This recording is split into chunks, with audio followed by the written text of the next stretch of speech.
Hello movie lovers, स्वागत है आपका वाइपर एक्सप्लेन्ड चैनल पर। और आज हम finally Friday the 13th series को खत्म करने वाले हैं। और मैं जानता हूँ कि नाइटमेयर सीरीज को शुरू करने के एक्साइटमेंट में मैं भूल ही गया कि अभी फ्राइडे सीरीज का एक और पार्ट बाकी है। अरे एक्साइटमेंट मतलब क्या? कंट्रोल। और आज हम देखेंगे फ्राइडे सीरीज का 12वां और आखिरी पार्ट, जिसका नाम है फ्राइडे द 13। ये एक हॉरर स्लेशर फिल्म है और फ्राइडे सीरीज का रीबूट या रीमेक है। फ्रेडी वर्सेस जेसन में एपिक क्रॉसओवर के बाद उन दोनों ही फ्रेंचाइजी को रिबूट कर दिया गया था और इस रिबूट में हमें फिर से एक नए जेसन वोरहीस की कहानी दिखाई जाएगी। ये फिल्म रिलीज की गई थी 2009 में और इसकी IMDb रेटिंग 5.5 है। तो चलिए दोस्तों, देखते हैं कि ये रिबूट पिछली मूवीज या ओरिजिनल जेसन से बेटर है या नहीं। वीडियो शुरू करने से पहले आपको बता दूं कि मैं ऑलरेडी सभी फ्राइडे द 13 मूवीज को एक्सप्लेन कर चुका हूं। अब वैसे तो रिबूट का पिछले पार्ट की कहानी से कोई लेना देना नहीं है, लेकिन रिबूट में कुछ चीजें ओरिजिनल सीरीज जैसी ही रखी गई है, जैसे कि जेसन की ओरिजिन। तो इस वीडियो के बाद आप बाकी फ्राइडे सीरीज की वीडियोस भी जरूर देखना। और वीडियो के एंड में हम ये भी बात करेंगे कि क्यों मुझे रीबूट जेसन पुराने जेसन से बेटर लगा। तो चलिए शुरू करते हैं फ्राइडे द 13 रीबूट को बिना किसी देरी के। कहानी की शुरुआत 13 जून 1980 को क्रिस्टल कैंप लेक पर होती है। हम एक कैंप काउंसलर को देखते हैं जो कि जंगल में किसी से जान बचाकर भाग रही है और उसका पीछा कर रही है एक सन की औरत जिसका नाम है पेमेला वोरहीस। पेमेला इसे मारकर अपने बेटे जेसन की मौत का बदला लेना चाहती है, जो कुछ सालों पहले इसी लेक में डूबकर मर गया था और उस पर किसी कैंप काउंसलर ने ध्यान नहीं दिया था। लेकिन हम इसके बेटे जेसन को पास के ही जंगल में देखते हैं, जो दूर से छुपकर इन दोनों को देख रहा होता है, जिसका मतलब उस हादसे में जेसन की मौत नहीं हुई थी, वो बस यहाँ से भाग गया था। लेकिन ये बात पेमेला को नहीं पता है और अब वो जैसे ही उस लड़की को मारने आगे बढ़ती है, वो लड़की एक मशेटी से पेमेला की गर्दन ही उड़ा देती है और वहां से भाग जाती है। जेसन अपनी आंखों के सामने अपनी माँ को मरते देखता है। वो उसकी लाश के पास आकर एक लॉकेट जिसमें उसकी माँ की फोटो थी और उस मशेटी को उठाकर वहां से जंगल में चला जाता है और 29 साल गुजर जाते हैं और पेमेला ने किए मर्डर्स के कारण कैंप क्रिस्टल लेक को हमेशा के लिए बंद कर दिया जाता है। इसके बाद हम 5 टीनेजर्स के ग्रुप को देखते हैं जो कि इन जंगलों में छुट्टियां मनाने आए हैं। इनके नाम है वेड, जो यहाँ वीड ढूंढने आया है, रिची और उसकी गर्लफ्रेंड अमांडा और माइक और उसकी गर्लफ्रेंड विटनी। एक साफ जगह देखिए वहाँ रात रुकने के लिए टेंट्स लगा लेते हैं और रात को ये पांचों कैंप फायर के पास बैठकर बातें करते हैं और वेड इन्हें जेसन वोरहीस की कहानी सुनाता है कि बहुत सालों पहले एक पागल औरत ने अपने बेटे के डूबने का इल्जाम यहाँ के काउंसलर्स पर लगाया और फिर एक रात को उन सभी कैंप काउंसलर्स को मार डाला, लेकिन वो खुद भी मारी गई। और कुछ लोगों का मानना है कि उसका बेटा जेसन वापस आ गया और वो आज भी इन जंगलों में है। लेकिन ऑब्वियसली कोई भी इस कहानी पर यकीन नहीं करता और माइक और विटनी जंगल में घूमने चले जाते हैं और रिची और अमेंडा भी अपने टेंट में चले जाते हैं और अब वेड अकेला ही बच जाता है। क्या करूं, मैं मर जाऊं? यस। और इसके बाद वेड भी पास ही में हल्का होने जाता है, लेकिन जब उसकी नजर नीचे जाती है तो उसे मेरुआना या वीट के पौधे मिल जाते हैं, जिसे देख वेड बहुत ही खुश होता है। इतनी खुशी! लेकिन ये इसकी लाइफ की आखिरी खुशी थी, क्योंकि इसके सामने इसकी मौत जेसन वोरहीस खड़ा था और उसने अपने मुंह पर एक कपड़ा लपेटा हुआ था। जेसन तुरंत ही अपनी मशेटी घुमाकर वेड को मार देता है। दूसरी तरफ माइक और विटनी घूमते हुए बंद पड़े क्रिस्टल कैंप पर पहुंच जाते हैं और एक बहुत ही पुराने केबिन के अंदर एंटर करते हैं। थोड़ी छानबीन करने पर इन्हें यहाँ वही लॉकेट मिलता है जिसमें पेमेला की फोटो थी, जिसका मतलब ये लोग जेसन के घर में घुस आए हैं। माइक विटनी को ये लॉकेट रखने को बोलता है क्योंकि फोटो वाली औरत बिल्कुल विटनी जैसी लग रही थी। उन्हें एक छोटे बच्चे का रूम भी मिलता है जिसके बेड पर जेसन लिखा हुआ था और अब ये समझ जाते हैं कि शायद वेड की कहानी सही थी। इधर रिची और अमेंडा को टेंट के बाहर से कुछ आवाजें आती है और रिची देखने के लिए बाहर आता है और कुछ दूर आगे जाने पर वो भी उन्हीं पौधों के पास पहुंच जाता है और यहाँ उसे वेड की लाश मिलती है।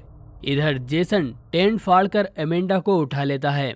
रिची अमेंडा की चीखें सुन कैंप की तरफ दौड़ता है और देखता है कि जेसन ने अमेंडा को एक स्लीपिंग बैग में भरकर उसे आग के ऊपर लटका दिया था। रिची उसे बचाने भागता है लेकिन उसका पैर एक बियर ट्रैप में फंस जाता है और उसके सामने अमेंडा की दर्दनाक मौत हो जाती है। इधर माइक को इस घर में एक श्राइन भी मिलता है जो कि जेसन ने अपनी मोम के लिए बनाया है और माइक को श्राइन के पास पेमेला की खोपड़ी भी मिलती है जिसे देख वो दोनों बुरी तरह से डर जाते हैं और यहाँ से निकलने का फैसला करते हैं। लेकिन तभी जेसन यहाँ आ जाता है और मेन डोर बंद कर देता है और अब ये दोनों इस केबिन में फंस जाते हैं। इसके बाद जेसन फ्लोर के नीचे से इन पर मशेटी से अटैक करता है जिसमें माइक का पैर और हाथ कट जाते हैं और आखिर में जेसन माइक को ही फ्लोर के अंदर खींचकर मार देता है। इतने टाइम में विटनी वहां से भाग निकलती है और कैंप पर जाती है जहां वो देखती है कि अमेंडा की पहले ही मौत हो गई है और वो रिची का पैर छुड़ाने उसके पास जाती है लेकिन वो उस बियर ट्रैप को ओपन नहीं कर पाती और जेसन भागता हुआ वहां आता है और अपनी मशेटी से रिची का सर खोल देता है। इसके बाद वो भागता हुआ विटनी के पास आता है और मशेटी घुमाता है और ये सीन यहीं पर खत्म हो जाता है। तो दोस्तों नया जेसन लोगों को तड़पा तड़पा के मारता है और तेजी से भागता भी है जबकि पुराना जेसन तो बस यहाँ से वहाँ टेलीपोर्ट हुआ करता था क्योंकि मेरी एक टांग नकली है, मैं हॉकी का बहुत बड़ा खिलाड़ी। अब इसके 6 हफ्ते बाद हम 6 टीनेजर्स को देखते हैं जो कि क्रिस्टल कैंप की तरफ जा रहे हैं। इनमें शामिल है रईस, जादा, ट्रेंट और ये सब इसी के केबिन में रहने जा रहे हैं और उसकी गर्लफ्रेंड जेन, नोलन और उसकी गर्लफ्रेंड चेल्सी और उसकी फ्रेंड ब्री और 2 नशेड़ी चुई और लॉरेंस। रास्ते में ये गैस स्टेशन पर रुकते हैं जहां हम क्ले को देखते हैं। क्ले विटनी का भाई है और क्योंकि वो 6 हफ्तों से लापता है तो वो उसे यहाँ ढूंढने आया है। लेकिन ट्रेंट और क्ले के बीच थोड़ी कहासुनी हो जाती है और उसके बाद ये सब वहाँ से निकलकर ट्रेंट के केबिन में पहुँच जाते हैं और क्ले को यहाँ का शेरिफ मिलता है जो कि विटनी और उसके दोस्तों की तलाश कर रहा था लेकिन उसे कुछ भी नहीं मिला। वो क्ले से कहता है कि शायद विटनी अपने बॉयफ्रेंड के साथ भाग गई होगी और तुम्हें उसे मिलने की उम्मीद छोड़ देना चाहिए। लेकिन क्ले को यकीन था कि विटनी ऐसी नहीं है। उसकी तलाश करते हुए क्ले एक बूढ़ी औरत के घर जाता है और वो कहती है कि उसकी बहन लापता नहीं है बल्कि मारी गई है। बाहर के लोग यहाँ आकर बहुत शोर करते हैं लेकिन यहाँ के लोगों को शांति ज्यादा पसंद है और उसे भी। और यहाँ वो जेसन की बात कर रही थी क्योंकि जेसन को नहीं पसंद कि कोई उसके इलाके में घुसपैठ करे। लेकिन क्ले उसकी बातों को इग्नोर कर अपनी तलाश जारी रखता है। इधर केबिन में इन लोगों की पार्टी हो रही थी। ये हमारी कार है, ये हमें और हमारी पार्टी हो रही है। हमें ये भी पता चलता है कि ट्रेंट और जेन का रिश्ता कुछ ठीक नहीं है क्योंकि ट्रेंट एक बिगड़ा हुआ रईस ज्यादा है और जेन एक गोल्ड डिगर, मेरा मतलब नाइस पर्सन। इसके बाद नोलन और चेल्सी क्रिस्टल लेक में नहाने जा रहे थे और ट्रेंट उन्हें अपनी कार दे देता है ताकि वो उसकी बोट में फ्यूल भरने का काम कर दें। इधर क्ले एक वेयर हाउस में पहुंचता है और यहाँ के वर्कर से विटनी के बारे में पूछता है लेकिन उसे भी कुछ नहीं पता था। उसे कुछ पता था तो ये कि आजकल कोई उसके फ्यूल टैंक्स को चुरा रहा है और हमें कुछ देर में पता चलेगा कि वो कौन है। और क्ले अपनी तलाश जारी रखते हुए ट्रेंट के घर ही पहुंच जाता है और विटनी उसे चाय पानी के लिए अंदर आने को बोलती है। मैं ऑमलेट खाऊंगा। लेकिन ट्रेंट को यह बात पसंद नहीं आती और वो क्ले को बेइज्जत कर वहाँ से भगा देता है। निकल पहली फुर्सत में निकल, जिसके लिए जेन को बुरा लगता है और क्ले अब लेक के दूसरे हिस्से की तरफ जा रहा था और जेन भी उसकी मदद करने के लिए उसके साथ चल पड़ती है। अब हम उसी फार्म हाउस को देखते हैं और उस वर्कर के पास जेसन आता है जो यहाँ फ्यूल टैंक्स चुराने आया था। वो उस वर्कर पर हमला करता है और वो वर्कर गलती से जेसन के मुंह का कपड़ा हटा देता है और हमें जेसन का डीफॉर्म चेहरा देखने को मिलता है और जेसन को अपना फेस दिखाना पसंद नहीं है और वो अपनी मशेटी से इस वर्कर का गला काट देता है। जेसन अपना सेक उठाकर वापस पहनने लगता है लेकिन उसकी नजर जाती है एक हॉकी मास्क पर। जेसन उस हॉकी मास्क को पहनकर देखता है और ये उसे काफी पसंद आता है और जेसन अब अपने आइकॉनिक लुक में आ चुका है। इधर नोलन और चेल्सी ट्रेंट की बोट के मजे लेने लगते हैं। बेटे मौज कर दी। और तभी नोलन के सर पर एक तीर आकर लगता है जो कि जेसन ने चलाया था। नोलन की मौत हो जाती है और नोलन की बोट चेल्सी के ऊपर से चली जाती है। तुम तो बड़े हैवी ड्राइवर हो भाई। जिससे उसके सर में चोट लग जाती है चेल्सी को जंगल में जेसन भी दिख जाता है और वो तुरंत किनारे की तरफ तैर कर जाती है और डॉक के नीचे छुप जाती है क्योंकि उसके ऊपर ही जेसन खड़ा था। जब चेल्सी को लगता है कि जेसन वहाँ से चला गया, तभी वो अपनी मशेटी उसके सर में घुसा के उसे भी मार देता है। इधर क्ले और जेन को घूमते घूमते शाम हो जाती है और वो भी क्रिस्टल केव में पहुँच जाते हैं, जहाँ उन्हें कुछ अजीब चीजें दिखती है और वो तुरंत यहाँ से निकलने का फैसला करते हैं। लेकिन जेसन के आने की आवाज सुन वो कुछ बोट्स के नीचे छुप जाते हैं। जेसन यहाँ किसी की लाश लेकर वापस आया था, जिसे वो ठीक इनके सामने पटक देता है, लेकिन उसे क्ले का बैग मिल जाता है और वो समझ जाता है कि यहाँ कोई घुस आया है। जेसन यहाँ की लाइट्स ऑन कर इन घुसपैठियों को ढूंढने लगता है, लेकिन जब उसे कोई नहीं मिलता तो वो उस लाश और क्ले के बैग को लेकर वहाँ से चला जाता है और ये दोनों तेजी से वहाँ से भागने लगते हैं। लेकिन भागते हुए इनका पैर एक रस्सी पर पड़ता है, जिससे जेसन के घर में घंटियां बजने लगती है। ये एक अलार्म सिस्टम था जो कि जेसन ने लगाया है, जिससे जब भी कोई इसके इलाके में आता है तो जेसन को पता चल जाता है और वो उनका स्वागत करने के लिए पहुंच जाता है। उसके बेसमेंट में कई सारी टनल्स भी बनी हुई है, जिससे वो एक जगह से दूसरी जगह बिना किसी को दिखे पहुंच सके। और हमें ये भी पता चलता है कि इस टनल में जेसन ने विटनी को किडनैप किया हुआ है, जिसका मतलब जेसन ने उसे नहीं मारा था, सिर्फ इसलिए क्योंकि उसका चेहरा जेसन की मदर से काफी मिलता जुलता है। जेसन यहाँ क्ले का बैग पटक कर चला जाता है और विटनी जब उस बैग को चेक करती है तब उसे पता चल जाता है कि उसका भाई क्ले उसे ढूंढने आया है। विटनी को इस बैग में से एक जीपीएस भी मिलता है और वो उसके अंदर से एक तार निकालती है, जिसका यूज कर वो अपने चेन का ताला खोलने में कामयाब हो जाती है और फिर उस टनल में भागते हुए एक रूम में जा पहुंचती है, जहां जेसन ने लाशों का ढेर लगाया हुआ था। आगे बढ़ने पर उसे बाहर निकलने का रास्ता मिल जाता है और वो जेसन के घर से भाग निकलती है। इधर केबिन में बाकी लोग मजे कर रहे थे और ट्रेंट को गुस्सा आ रहा था क्योंकि जेन क्ले के साथ इतने टाइम से बाहर है और अभी तक वापस नहीं आई है। सुन मेरी बात, इट्स हर चॉइस। और इसका फायदा ब्री उठा लेती है और ट्रेंट को बेडरूम में ले जाती है। भाई पैसा हो तो क्या कुछ नहीं हो सकता। और चुई भी टूल शेड में कुछ टूल्स ढूंढने जाता है क्योंकि उसके हाथों ट्रेंट की एक चेयर टूट गई थी। जेन और क्ले भागते हुए केबिन में वापस आते हैं, जहां उन्हें बस लॉरेंस ही मिलता है। जेन उसे कहती है कि बाहर एक सीरियल किलर घूम रहा है और क्ले तुरंत पुलिस को कॉल कर वहां बुला लेता है। जेन ट्रेंट और ब्री को भी बुलाने जाती है, लेकिन उनके रूम में लाउड म्यूजिक बज रहा था और ट्रेंट जेन को इग्नोर करता है और दरवाजा भी नहीं खोलता। इधर जेसन क्ले और जेन का पीछा कर इस केबिन तक पहुंच जाता है और चुई के सामने आता है। चुई उस पर एक स्क्रू ड्राइवर से मारता है, लेकिन जेसन उस स्क्रू ड्राइवर को चुई के गले में ही डाल देता है और उसकी भी मौत हो जाती है। इधर विटनी भागती हुई इसी केबिन में आती है, लेकिन इससे पहले वो किसी को दिखाई दे जेसन उसे पकड़कर वापस ले जाता है और इस केबिन की इलेक्ट्रिसिटी और टेलीफोन लाइन भी कट कर देता है। ट्रेंट और ब्री ये देख नीचे आते हैं और ट्रेंट क्ले को यहाँ देख उससे झगड़ने लगता है और लॉरेंस कुछ बर्तन लेकर अपने दोस्त चुई को लेने बाहर जाने का बोलता है, लेकिन उसे क्या पता था कि चुई की तो क्ले उसे बाहर जाने से मना करता है, लेकिन लॉरेंस फिर भी बाहर जाता है, ये कहकर कि वो बहुत तेज है। टूल शेड में लॉरेंस को चुई की लाश और जेसन भी मिलता है। लॉरेंस जेसन को थोड़ा घायल कर उससे बचकर भागने की कोशिश करता है,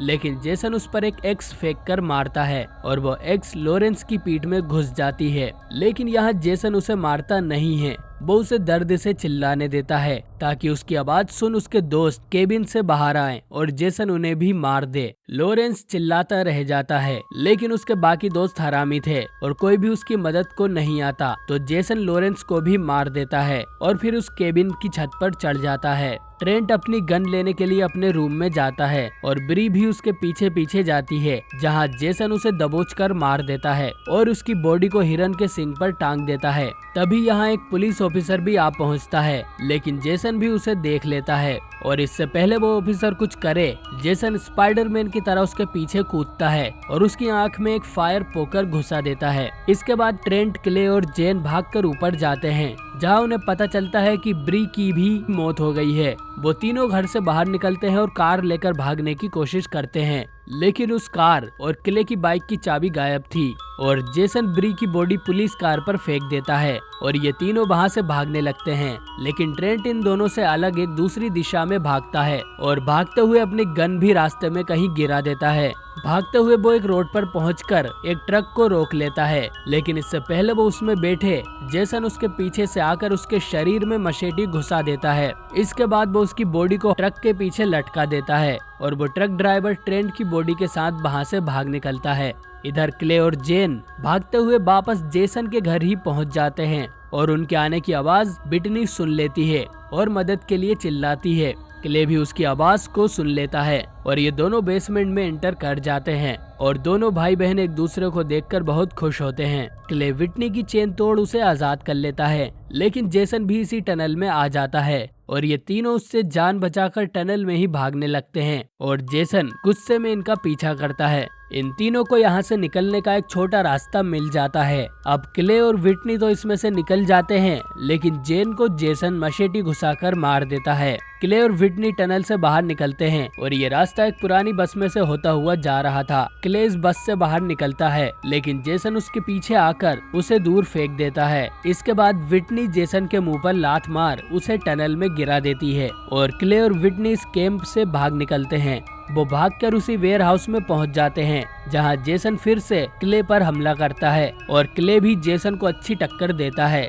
लेकिन जेसन उससे आसानी से हरा देता है। इसके बाद जेसन क्ले का सर पकड़कर उसे वुड चिपर में डालने लगता है, लेकिन तभी विटनी बाहर निकलती है और उसकी मदर होने का नाटक करती है, जो कि हमने पार्ट 2 में भी देखा था। और नया जेसन भी इससे कंफ्यूज हो जाता है, जिससे क्ले उसके गले में एक चेन बांध देता है और चेन का दूसरा सिरा विटनी उस वुड चिपर में डाल देती है, जिससे जेसन थोड़ी देर के लिए हवा में भी लटक जाता है और फिर वो मशीन जेसन को अपने अंदर खींचने लगती है। लेकिन जेसन बचने की पूरी कोशिश करता है और जेसन की मम्मी, मेरा मतलब विटनी, उसकी मशेटी को जेसन के सीने में उतार देती है और जेसन का सर उस मशीन में एक नारियल के छिलके की तरह छिल जाता है। अगली सुबह ये दोनों जेसन की लाश को क्रिस्टल लेक में फेंक देते हैं, उसके हॉकी मास्क और उसके मदर के लॉकेट के साथ। और क्योंकि ये एक फ्राइडे द 13 मूवी है, तो आखिर में जेसन डोक फाड़कर विटनी के पीछे आता है और उसे पकड़ लेता है और ये फिल्म यहीं पर खत्म हो जाती है।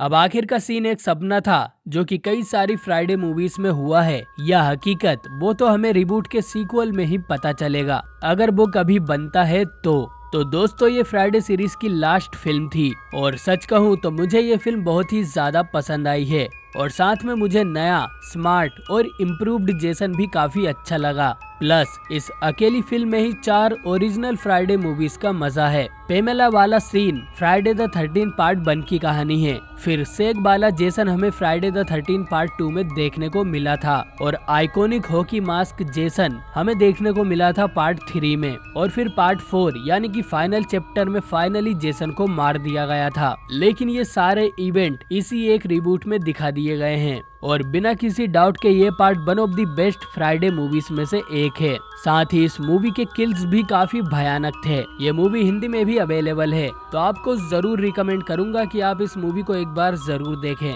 तो दोस्तों, आपको कौन सा जेसन ज्यादा पसंद आया, पुराना जेसन या नया हंटर्स जेसन, कमेंट करके जरूर बताएं। और मैं तो जरूर चाहूंगा कि इस रीमेक का एक सीक्वल भी बने, ताकि हमें अनडेड हंटर्स जेसन भी देखने को मिले। तो इस पार्ट के साथ हमारी फ्राइडे द 13 सीरीज का फाइनली अंत होता है। इस सीरीज को आप लोगों ने बहुत सारा प्यार दिया है, उसके लिए थैंक यू। मैंने जब इस सीरीज को शुरू किया था तब मुझे इससे ज्यादा उम्मीदें नहीं थी।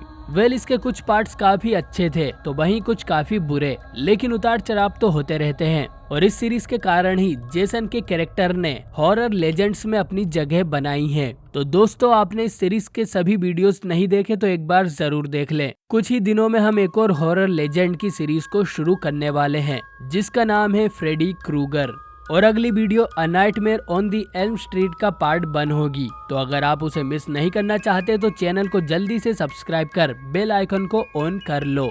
और अगर आपको मेरा काम पसंद आता है तो आप चैनल को ज्वाइन कर सपोर्ट भी कर सकते हैं। मैं मिलता हूँ आपसे बहुत ही जल्द एक और नई स्लैशर सीरीज के साथ।